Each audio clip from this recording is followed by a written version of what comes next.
ఏంటి? మల్లన్న దేవునికి భయపడి శంకరుడు సైతం జాక్కున్నాడా? యెస్. అవును. మల్లన్న దేవుడు పర్వతాల మీదికెళ్ళి ఒరగొమ్ము శూలాన్ని పట్టుకొని ఎక్కడ పోతివి నాయనా జంగమయ్య అని అగ్గర కోపానికచ్చి కుడి మీసం అడిపెట్టి ఎడమ మీసం ఎక్కుపెట్టి బియ్యమసొంటి పండ్లను పిండివాడ కొరికి వైకుంఠ నగరానికి దేవుడు మల్లికార్జున స్వామి వెళ్ళిపోతున్నాడు. దేవుడు పోయే తొవ్వలోన దేశమంతా వెలుగులు, రాజు పోయే తొవ్వలోన రాజ్యమంతా వెలుగులు, మల్లు పోయే తొవ్వలోన మండపాన వెలుగులు. ఈ దేవుని యొక్క వెలుగు వైకుంఠ నగరం మీద పడుతున్నది. అప్పుడు శివశంకరుడు కళ్ళ చూసి, తమ్ముడా బ్రహ్మదేవ, తమ్ముడా విష్ణుదేవ, ఎప్పుడు లేని మన శివపురంలో వెలుగు లేని వెలుగు కొడుతూ ఉన్నది. వెలుగులన్నీ ఎక్కడివి?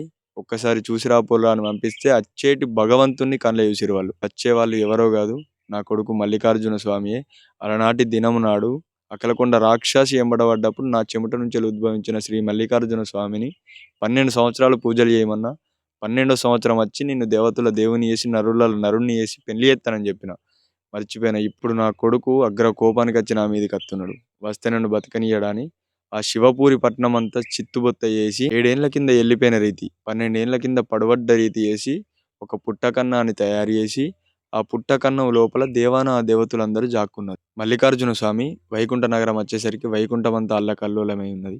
శివపురం అంతా చిత్తుబొత్తై ఉన్నది. 7 ఏళ్ల కింద వెళ్ళిపోయిన రీతి, 12 ఏళ్ల కింద పడబడ్డ రీతి, బల్లిపాతరలు ఏడ చూసినా వైకుంఠ నగరం అంతా చిత్తుబొత్తై కనిపిస్తున్నది. ఈ వైకుంఠం నగరం లోపల నా నాయన జంగమయ్య లేకపాయే, బ్రహ్మదేవుడు లేకపాయే, విష్ణుదేవుడు లేకపాయే. నేను ఎక్కడ పోదును, ఏ రాజ్యం పోదునని భగవంతుడు రారాజు మల్లయ్య కలకల కలకల దేవుడు కంటినీరు తీసిండు. ఒలవల ఒల తేరిండు భగవంతుడు. మరి తర్వాత శంకరుడు మల్లయ్య దేవుని బయటికి వచ్చిండా రాలేదా? నెక్స్ట్ వీడియోలో చూద్దాం.